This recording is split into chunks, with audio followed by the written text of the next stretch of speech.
Olá, eu tô de volta, eu sou a professora Poliana Lira e eu estudo com você a toxicologia mapeada. Aqui a gente está estudando conteúdo de uma forma bem robusta, mas também bem leve, tranquilona, né? A gente quer aqui que você entenda a toxicologia, que você acerte questões em prova, que você também saiba o conteúdo. Eu adoro falar que só o saber já compensa, mas se você sabe, usa isso, né, cai na prova, você ainda usa isso para acertar, pontuar, passar no concurso e estudar aí, né? Estudar não, né? Exercer o cargo dos seus sonhos. Aí é só alegria, né? Mas só o saber de cara já compensa. E a gente está estudando, dentro da toxicologia, a gente está estudando as substâncias que são utilizadas no doping, né? No doping físico. Então, no bloco anterior, nós falamos sobre uma sequência de substâncias que são utilizadas. Nós falamos do objetivo que a pessoa tem quando ela utiliza aquela substância. Mas também que muitas vezes esse efeito que ela busca não encontra subsídio, não encontra base científica. Ou seja, não faz sentido a pessoa usar, mas mesmo assim ela usa.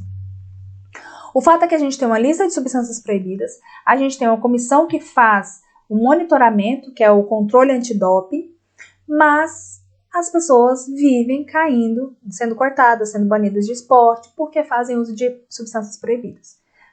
Então, nós já falamos um pouco sobre as substâncias proibidas. Agora, tem substância que não oferece diretamente um efeito que favoreça o alto desempenho físico, né?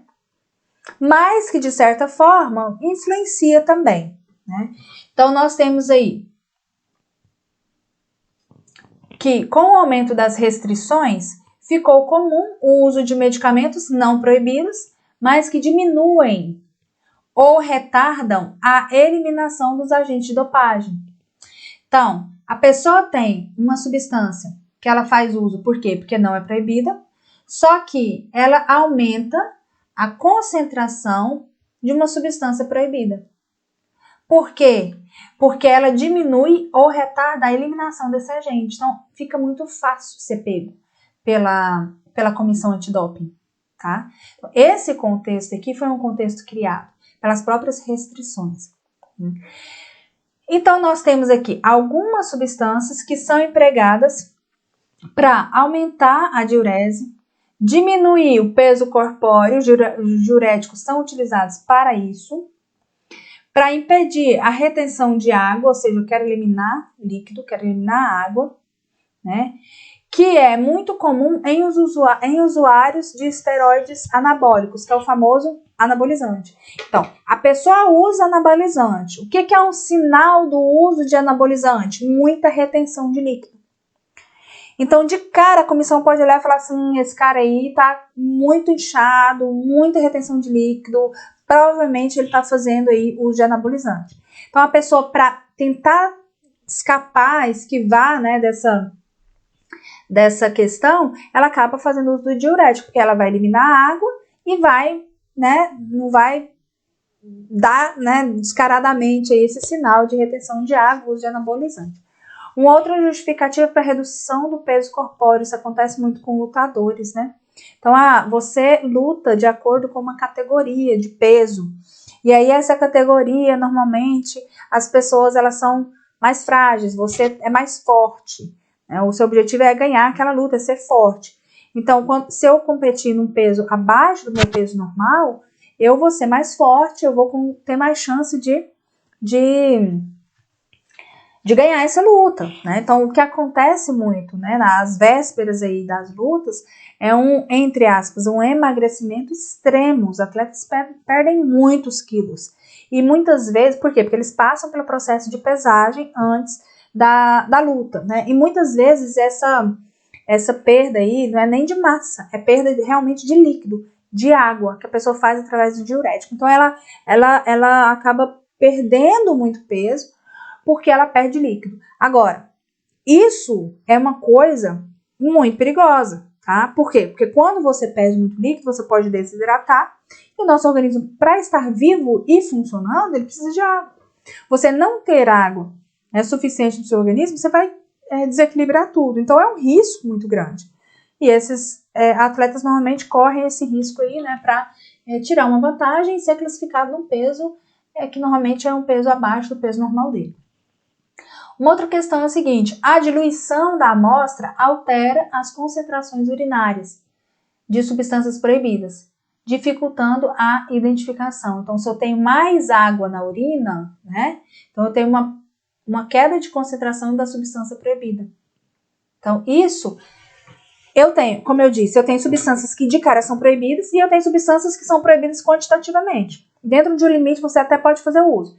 Essa substância que é proibida quantitativamente, se eu conseguir diluir, se eu conseguir colocar muito líquido ali na urina, né? Eu vou diluir essa substância, eu vou mascarar também esse resultado. A questão da redução do peso que eu estava comentando dos lutadores, né? A redução do peso em curto prazo permite a inclusão do atleta em determinada categoria, normalmente é uma inferior à dele, né? Uma rápida hidratação posterior o coloca em vantagem sobre os demais. Então, ele perde peso, muito peso, ele é enquadrado naquela categoria, depois o que ele faz? Ele hidrata, ele vai tá mais pesado, né? E estando mais pesado, é mais difícil derrubar, é mais difícil tudo, né? Com esse atleta. Então, acaba sendo uma vantagem. Quais são os efeitos adversos dos diuréticos? Primeiro, desidratação, claro, né? Porque você vai eliminar ali muito líquido. Dor de cabeça, náuseas, cãibras, vertigens e problemas renais. É só você imaginar ali que para você filtrar uma substância, você precisa de líquido. Normalmente a água, né, ela vai carrear, promover a filtração. O nosso rim é um filtro, né? Então nós temos ali um glomérulo, que é um emaranhado, e se eu tô com pouca água, né, e tem muita substância para ser filtrada ali, ele vai agredir muito mais o glomérulo do que uma urina que tem bastante água, né? Enfim. Nós temos também agentes mascarantes. Esses aqui, eles são utilizados com esse objetivo. Aqui eu faço uso para enganar mesmo a comissão antidoping, tá? Vamos ver que substâncias são essas. Nós temos aqui, por exemplo, a probenecida, epitestosterona, expansores de plasma, que tem o mesmo objetivo de reduzir a concentração da substância, inibidores de 5-alfa-redutase, né? Então, são várias substâncias. Vamos falar de cada uma delas. Probenecida. O que a probenecida faz que mascara o uso de outros agentes antidoping? Ela reduz a excreção renal da penicilina. Com isso, ela inibe a excreção de substâncias consideradas doping e dificulta a sua detecção. Então, se eu tenho uma substância que não deixa eliminar pela urina determinada substância, isso é bom. Por quê? Porque uma das amostras biológicas utilizadas para exame antidoping é justamente a urina. Se eu impeço essa substância de chegar na urina, de certa forma, eu estou mascarando. Epitestosterona. A epitestosterona ela é o subproduto dos esteroides. Ela não vem da testosterona em seres humanos. Por isso, a razão testosterona, epitestosterona maior que 4 indica abuso. Essa razão ela é utilizada para detectar o uso de anabolizantes. Então, se eu tenho uma razão maior do que 4, significa que eu tenho testosterona demais. O numerador está muito alto, né? Testosterona sobre epitestosterona. Se eu tenho um número maior que 4, quer dizer que minha concentração de testosterona está muito alta, ou seja, eu estou fazendo uso de anabolizante, tá? Então, essa razão é importante. Se então, olha só, isso aqui é matemática pura, né? Então, olha só, eu tenho um índice que vai me dizer se a pessoa está usando anabolizante ou não. Esse índice é a razão, literalmente, da testosterona, ou seja, concentração de testosterona, dividido pela concentração de epitestosterona. Né? Ela tem que dar menor que 4 para a pessoa estar ok. Se eu aumento a concentração de testosterona, que é o que acontece com os anabolizantes, né, na situação de doping, se eu aumento a testosterona, esse valor aqui aumenta, porque o meu numerador aumenta. Esse valor aqui ele só diminui se o denominador aumentar. Então, se eu tomar essa epitestosterona, se eu aumentar essa concentração aqui embaixo, né, então eu vou ter uma concentração maior. Então, vamos imaginar aqui, ó, se eu tenho 1 sobre 1, né, esse aqui vai ser o valor 1. Se eu aumento a concentração do numerador, se eu coloco 2 sobre 1, o valor vai ser 2. Então, olha, eu aumento. Agora, se eu coloco o 2 embaixo, né, 1 dividido por 2 vai dar meio. Eu diminuo esse índice. Então, quando eu aumento essa concentração aqui, que no caso é de epitestosterona, eu estou maquiando esse índice, né, que deveria ser menor que 4. E aí eu consigo manter essa razão aí menor que 4, mesmo se eu tiver um aumento de concentração de testosterona. Entendeu como é que isso funciona? Então, é dessa forma aí que eles enganam a comissão antidoping. Nós temos também os expansores de plasma, normalmente albumina, dextran, algum diluente mesmo, né? O que eles fazem normalmente, né? Eles são um substituto do plasma para tratar hemorragia e choque hipovolêmico. É utilizado por quem faz dopagem sanguínea ou de eritropoetina.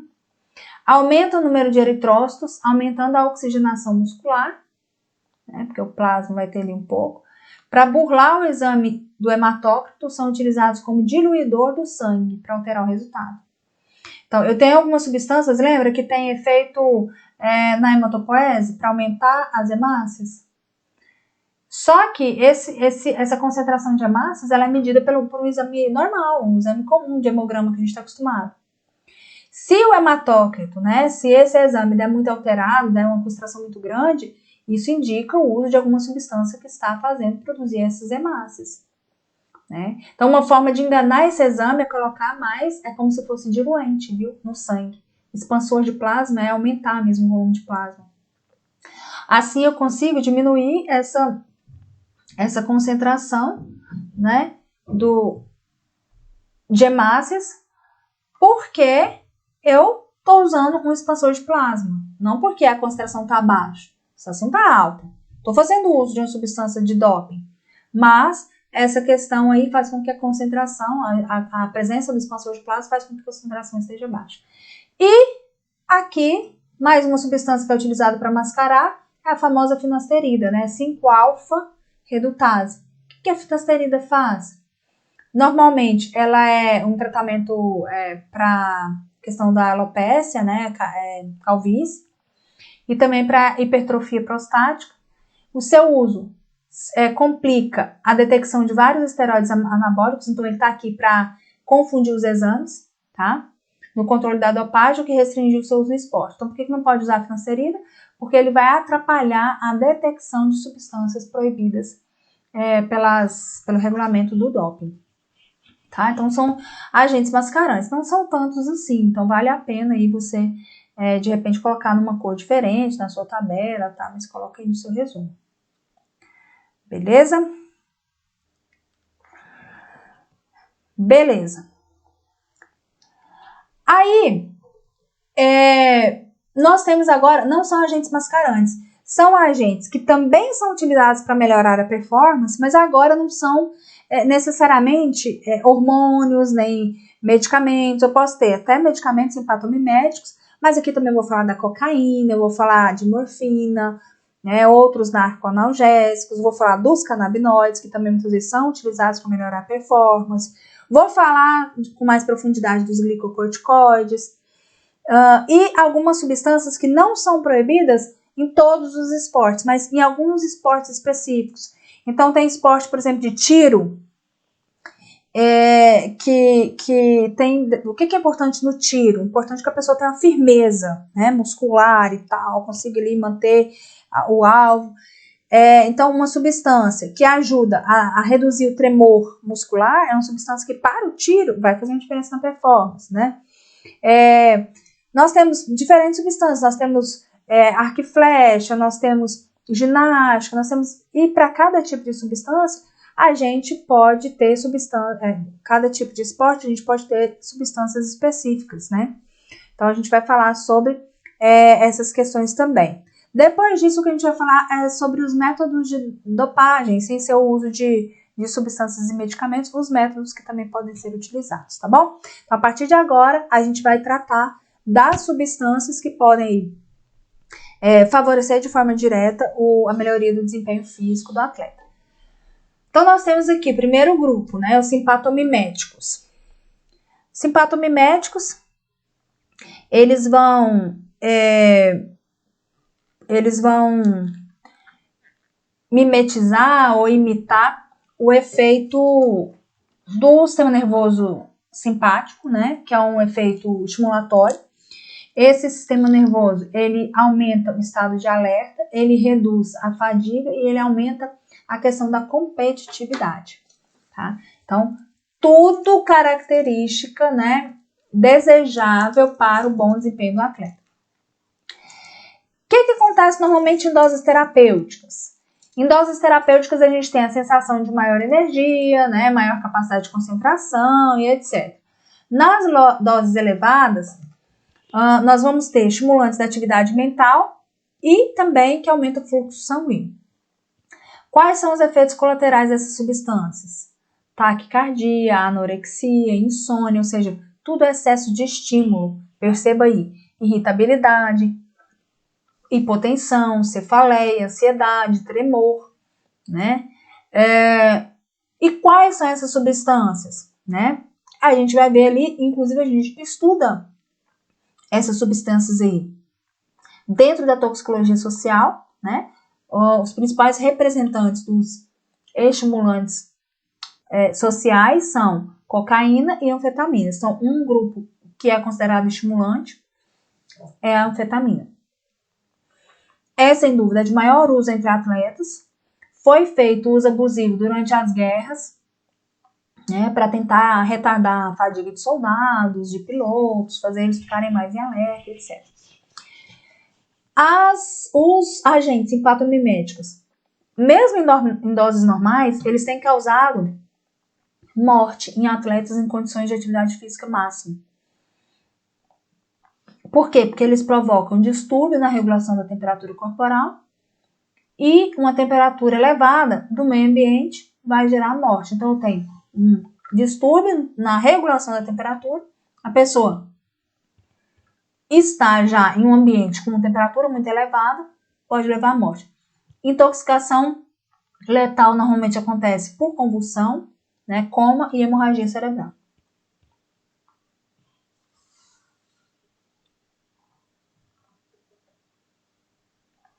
O aumento de desempenho ele é explicado pelos sintomas de fadiga serem mascarados. Então, a pessoa ela pode treinar de domingo a domingo aí. Lembra que a gente falou que algumas coisas influenciam no desempenho além dos agentes de doping? Então, o tempo de treino, a intensidade do treino, a frequência do treino, isso tudo influencia. Então, a pessoa ela cansa muito, ela vai ter muita fadiga. Se eu utilizo o estimulante, eu vou, né, reduzir essa fadiga aqui. Tá? Então, acaba que ele vai além do limite dele. Se ele conseguir treinar só, sei lá, 3 vezes na semana, agora ele consegue treinar 7. Aí tem aquela questão, né? Não tem base ainda científica para dizer que realmente aumenta o desempenho. Qual que é o problema dos estimulantes? Qual é o efeito adverso? Agitação, ansiedade, vertigem, tremor, irritação, reflexos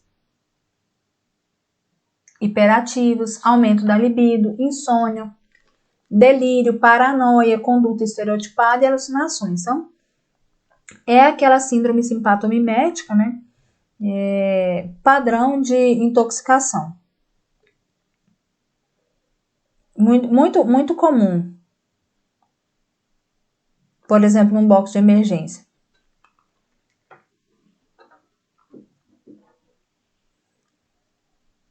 Normalmente esses efeitos aí são reversíveis, tá? Acabou o tempo de minha vida, acabou o tempo de ação, acabou o efeito também. Nós temos aqui alguns problemas, alguns efeitos cardiovasculares que podem surgir e que normalmente surgem e que acabam justificando, né, esse risco. Palpitação, angina, arritmia, hiper ou hipotensão, brad ou taquicardia e colapso cardiovascular. Então, é realmente uma droga proibida, mesmo que, né, que a intenção seja só melhorar o desempenho físico, é uma droga proibida. Doses elevadas causam uma síndrome abrupta, né, que é uma síndrome depressiva, fadiga crônica, letargia, hiperfagia. E nós temos aqui a associação das anfetaminas com agentes alcalinizantes, né? Essa associação provoca alcalose sistêmica, ou seja, você vai ter um aumento de pH nos fluidos biológicos aí, generalizado quase, né, que influencia na excreção de aminas. Isso acaba levando ao uso crônico abusivo e dependência. Usuários de drogas verificam que a metanfetamina podem ser fumadas, com maior duração dos efeitos, comparado ao crack, e dessa forma ele é conhecido como ICE. Né? Então, a metanfetamina, o cara vai fazer uso, vai ver que ele tem dura mais tempo do que o crack e acaba utilizando esse tipo de droga. Nós temos aqui, por exemplo, a efedrina. É usada no tratamento de asma e alergia. Já foi verificado o uso em atletas de modalidades que exigem massa muscular desenvolvida e vigor físico. Porque o vigor ele vem justamente dessa capacidade estimulatória, né, da substância. Conforme a dose, essa efedrina produz efeitos similares ao da anfetamina. Em dose terapêutica, seus efeitos são periféricos, mas pode produzir efeitos também a nível do sistema nervoso central. Então, às vezes, você fala assim, não, é só efedrina, é uma coisa que eu uso para alergia, tranquilo. Mas se você usar numa dose tóxica, né, você vai conseguir aí um efeito a nível do sistema nervoso central. Doses de 24 miligramas não produzem diferença na força, tempo e reação e coordenação de olhos e mãos. Professor, eu acho que não vou lembrar disso tudo para a prova. Tô lascado? Não tá? O que a gente tem é aquilo que eu te falei, mantém aí na sua tabelinha, aquela história que eu te falei, mantém a tabelinha com o agente de doping e qual é o efeito que ele vai oferecer, né, de vantagem física. As outras informações que eu tô falando são informações aqui para acrescentar para você, para te ajudar a lembrar, ligar uma coisa da outra, né? Mas o que vai cair na sua prova, se cair doping físico, vai ser a substância, o efeito da substância para, né, o benefício para o aumento de performance do atleta. É isso e só isso. Por isso que o resumo ele pode ser bem seco. Não vem fazer texto, não. Não precisa nem colocar a frase completa. É a substância, o efeito que ela produz. Então, por exemplo, tem substância que você vai colocar só uma setinha para cima, testosterona. Ela aumenta a testosterona. Né? Tem uma substância, aumenta a hemoglobina. Ou seja, uma setinha para cima, HB. Não fica escrevendo texto, não, porque senão você vai poluir demais o seu resumo. A gente tem que ser assertivo, tem que ser inteligente, tem que ser estratégico na hora de montar nosso resumo. Porque quanto mais funcional for o resumo, mais vezes eu vou conseguir passar pelo conteúdo, mais fixado ele vai ficar e menos branco eu vou ter lá na hora da prova.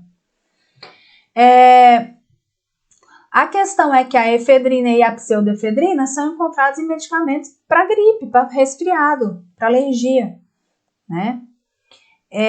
Por isso, alguma concentração bem baixa, 10 microgramas por ml de efedrina, são toleradas pelas associações aí, né, de antidoping. O que acontece? Lembra que eu falei do expansor de plasma, né, de substâncias que a gente utiliza para diluir o plasma, porque existem substâncias proibidas de forma quantitativa? É claro que a cocaína é proibida, né? Tem cocaína, tá errado. Agora, tem substância, por exemplo, efedrina, pseudoefedrina, que está presente no antigripal. Então, eu não vou tolerar, vou ter a tolerância zero? Não, vou tolerar na quantidade que eu sei que é compatível com um uso para antigripal, tá? Então, a gente tem que tomar muito cuidado com isso. Substâncias que são qualitativamente proibidas, se tá ali, tá errado. E substâncias que são quantitativamente. Se tá ali acima do nível, tá errado, entende? Então, cuidado com isso. Nós temos aqui a fencanfamina, que é um estimulante também do sistema nervoso central. Teve a produção e a comercialização proibidas no Brasil. Mas já houve aí um tempo que teve venda livre. Isso daí não assusta a gente, porque a gente já conversou, né, lá em drogas sociais, que a cocaína também já foi um medicamento usado, inclusive odontologia pediátrica, né? A heroína também foi desenvolvida para esse medicamento, etc. Então isso não assusta muita gente, não. A gente sempre fala de padrão de uso, né? Então aqui, ó, exemplo aqui de padrão de uso na dopagem de jogadores de futebol no estado de São Paulo. O que já foi detectado? Aplicação intravenosa de 2 ampolas de fencanfamina antes da competição. Porque você vai ter o quê? Um aumento de estímulo o senso de competitividade, né? E etc e tal. E aí aquilo, né? É um estimulante, então tem um perfil farmacológico parecido com a anfetamina, que aumenta neurotransmissores na fenda sináptica, acaba fornecendo um efeito simpatomimético. Para simpatomiméticos não foi relatada propensão, né? Ou seja, facilidade a produzir um efeito compulsivo, a uso compulsivo, né? E aqui a molécula da fencanfamina. Eu não apostaria nessa molécula para a prova, então eu coloquei aqui para você só para fins de ilustrar mesmo a aula, ficar mais tranquila, mais leve. Mas eu não apostaria nela para sua prova, não. Cocaína, como a gente já conversou bastante de cocaína nas drogas, as drogas sociais, né, toxicologia social, aqui eu faço mais um apanhado geral, né, aplicando ao doping. Então, a cocaína também, assim como a anfetamina, né, é um estimulante do sistema nervoso central, ela aumenta ali, ó, a oferta de dopamina na fenda sináptica, inibindo a recaptação dela. E por isso, né, esse estímulo faz com que a pessoa ela tenha mais competitividade, mais ânimo, enfim, mais coragem, tudo que é muito requerido em algumas modalidades esportivas. Então, nós temos aqui que nas décadas de 80 e 90, né, era muito utilizada a cocaína nos Estados Unidos, com diversas mortes de atletas, principalmente pela combinação de estimulantes e anabolizante. O cara já fazia doping físico usando anabolizante, ainda usa cocaína, né? Não dá. Não se sabe por quê, né? Não tem a finalidade muito definida e tal, mas a cocaína ela aumenta essa capacidade, ela dá euforia, ela dá, né, empolgação, competitividade, ela é estimulante, né? Então acho que a busca é justamente em razão disso. Ela traz prejuízo no julgamento e desorientação em relação ao tempo. Isso para o contexto esportivo é uma questão muito importante, né? É um problema, prejuízo no julgamento e desorientação em relação ao tempo. Ela tem um potencial de abuso maior do que os anfetamínicos. Ela causa tolerância direta e tolerância reversa, né? Então, às vezes, a gente vai requerer maior dose para ter o mesmo efeito. Tem a questão do reforço negativo, né? Ou seja, a pessoa sente mal quando ela não está em uso da cocaína, acaba tendo que fazer o reforço para evitar o efeito negativo, porque depois desse estímulo da cocaína, a gente experimenta uma etapa de depressão. O indivíduo aumenta a dose mais rapidamente, e isso leva a ansiedade, paranoia, alucinações, distúrbios da memória, agressividade e depressão. Então, são aqueles efeitos de cocaína que a gente conhece. Em doses menores, a cocaína, quando a ideia realmente não é recreativa, quando a ideia é de doping, ela produz efeitos similares aos das anfetaminas no desempenho físico, tá? Então, é um estímulo. Usuários não conseguem distinguir os efeitos das duas substâncias, né, da cocaína e da anfetamina, isso em doses menores, tá? Porém, para provas de longa duração, eles acabam preferindo a anfetamina porque ela tem um tempo de meia-vida longa, né? Então ele vai precisar daquele efeito estimulatório durante muito tempo. Acaba, então, fazendo uso aí da anfetamina, tá? Então a ideia aqui também é estimular. A pessoa fica mais corajosa, fica mais autossuficiente, fica mais, entre aspas, sensação de superpoder. É o que a gente estudou na toxicologia social. Imagina isso aplicado a um esporte, né? A questão da competitividade, etc e tal, tá? Então, por isso que também é utilizado nesse contexto de doping. Coloque ela na sua tabela, ela é importante. Esse lado de cocaína no doping, dá uma pesquisada depois. Vários casos ganharam em a grande mídia. Então, pode ser que algumas bancas gostem de cobrar isso em prova também, tá bom? Se tá no seu edital, você tem que estudar direitinho. Beleza? Bom, vou finalizar aqui, né, o estudo nesse bloco, porque a gente já ultrapassou o tempo, mas aí eu vou voltar falando de narcoanalgésicos, né, morfina e análogos, os canabinoides e pelo menos glicocorticoides. Aí depois a gente começa a falar de substâncias que são proibidas em determinada modalidade esportiva, que isso daí também pode acabar influenciando, beleza? Então, para isso, eu vou encerrar essa aula e volto na próxima aula dando sequência ao assunto. Até mais, tchau, tchau!